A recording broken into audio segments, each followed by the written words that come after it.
Namaste. We are really honored to have Srimati Vani Shrisha with us today. Namaste Vani avare. Namaste.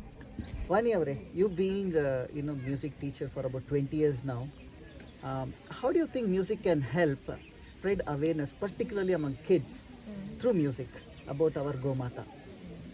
So it's a very nice question. ಇವಾಗ ನಾವು ಸುಮಾರು ದೇವರ ನಾಮಗಳನ್ನ ನೋಡ್ತೀವಿ.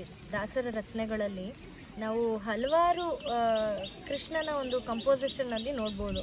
ಅವನು ಆಕಳನ್ನ ಕಾಯ್ತಾ ಇದ್ದ, ಅವನು ಬೆಣ್ಣೆ ಕದೀತಾ ಇದ್ದ, ಮೊಸರು ಗಡ್ಗೆ ಹೊಡಿತಾ ಇದ್ದ, ಈ ಥರದ್ದೆಲ್ಲ. ಸೊ ಈ ಒಂದು ಕೃಷ್ಣನ ಹಾಡಿನಲ್ಲಿ ಗೋವಿನ ಬಗ್ಗೆ ಬಹಳಷ್ಟು ಮಾಹಿತಿಗಳು ನಮಗೆ ಸಿಗುತ್ತೆ.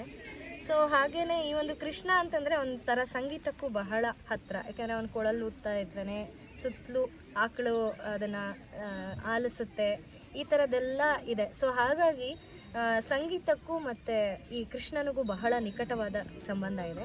ಹಾಗೆ ಸಂಗೀತಕ್ಕೂ ಮತ್ತು ಗೋವಿಗೂ ಹತ್ತಿರವಾದ ಸಂಬಂಧ ಇದೆ ಅಂತ ಹೇಳ್ಬಹುದು. Vani avare, why do you think music could be, or if it already is one of the best medium to spread this awareness and wisdom about our Gomata? So ಶ್ಲೋಕನೇ ಹೇಳುತ್ತೆ, ಶಿಶುರ್ವೇತಿ ಪಶುರ್ವೇತಿ ವೇತಿ ಗಾನರಸಂ ಫಣಿಹಿ ಅಂತ. ಅಂದರೆ ಶಿಶುಗಳಿಗಾಗಲಿ ಅಥವಾ ಪಶುಗಳಿಗಾಗಲಿ ಒಂದು ವಿಷಕಾರುವಂತಹ ಸರ್ಪಕ್ಕೂ ಕೂಡ ಸಂಗೀತ ಅನ್ನೋದು ಬಹಳ ಮುಖ್ಯ ಆಗುತ್ತೆ. ಒಂದು ಕ್ರೂರವಾಗಿರುವಂಥ ಸಿಂಹನ ಪಳಗಿಸುವಂಥ ಶಕ್ತಿ ನಮ್ಮ ಸಂಗೀತದಲ್ಲಿದೆ ಅಂತ ಅಂದ್ಬಿಟ್ಟು ಹೇಳ್ತಾರೆ. ಸೊ ಇದೆಲ್ಲ ಆ್ಯಕ್ಚುಲಿ ಪ್ರೂವ್ ಆಗಿರುವಂತಹದ್ದು. ಸೊ ಸಂಗೀತ ಅನ್ನೋದು ನಮ್ಮ ಜನರಿಗೆ ಸಿಕ್ಕಿರುವಂತಹ ವರ, ಪ್ರಕೃತಿಯಿಂದ ಸಿಕ್ಕಿರುವಂತಹ ವರ ಅಂತಲೇ ಹೇಳಬಹುದು.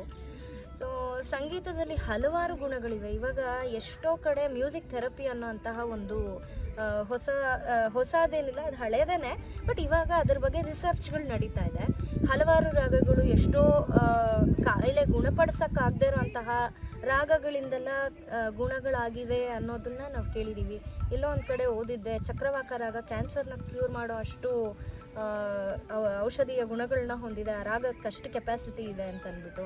ಹಾಗೆ ಮಾಯಾಮಳವಗೊಳ ತಲೆನೋವು, ಮೈಗ್ರೇನ್ ಹೆಡೇಕ್ ಇರೋರು ಹಾಡ್ಕೊಂಡ್ರೆ ಮಾಯಾಮಳವಗೊಳದಿಂದ ತಲೆನೋವು ಉಪಶಮನ ಆಗುತ್ತೆ ಅಂತ, ಈ ಥರ ಸುಮಾರು ಇದೆ. ಇವಾಗ ಮೋಹನ ರಾಗ ಕೇಳಿದ್ರೆ ಪ್ರೆಗ್ನೆಂಟ್ ಲೇಡೀಸ್ಗೆ ಶಿಶು ತುಂಬ ಚೆನ್ನಾಗಿ, ಅಂದರೆ ಕಾಮ್ ಆ್ಯಂಡ್ ಕಂಪೋಸ್ಟ್ ಆಗಿರುವಂಥ ಮಕ್ಕಳು ಹುಡ್ತಾರೆ. ಈ ಥರದ್ದು ಏನೇನೋ ರಿಸರ್ಚ್ಗಳು ನಡೀತಾ ಇದೆ.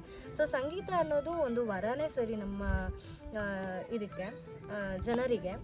ಸೊ ಈ ರೀತಿ ಪಶುಗಳಿಗೆ, ಇವಾಗ ನಾನು ಎಲ್ಲೋ ಕೇಳಿದ್ದೆ, ತಮಿಳ್ನಾಡು ಹತ್ರ ಯಾವುದೋ ಒಂದು ಗೋಶಾಲೆನಲ್ಲಿ ಕ್ಲಾಸಿಕಲ್ ಮ್ಯೂಸಿಕ್ನ ಹಾಕಿ ಹಾಲು ಕರೀತಾರೆ ಅಂತ.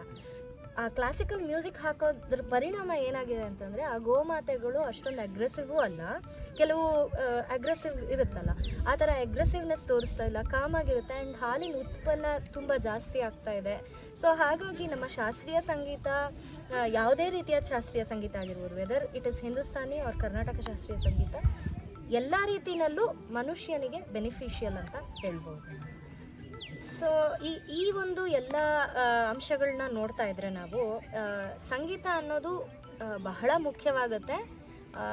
ಜನರಲ್ಲಿ ಜಾಗೃತಿನ ಮೂಡ್ಸೋಕ್ಕಾಗಿರಬಹುದು, ಅವರಲ್ಲಿ ಒಂದು ಅವೇರ್ನೆಸ್, ಈ ಒಂದು ನಮ್ಮ ಸಂಸ್ಕೃತಿ ಸನಾತನ ಧರ್ಮದ ಬಗ್ಗೆ ಎಲ್ಲ ರೀತಿಯಲ್ಲೂ ಅವ್ರಿಗೆ ಜಾಗೃತಿನ ಮೂಡ್ಸೋಕ್ಕೆ ಉತ್ತಮವಾದ ಮಾಧ್ಯಮ ಅಂತ ಹೇಳಬಹುದು. ತುಂಬ ಚೆನ್ನಾಗಿ ಹೇಳಿದ್ರಿ ವಾಣಿ ಅವರೇ, ತುಂಬ ಸಂತೋಷ. Thanks for joining us. Thank you so much. Thank you.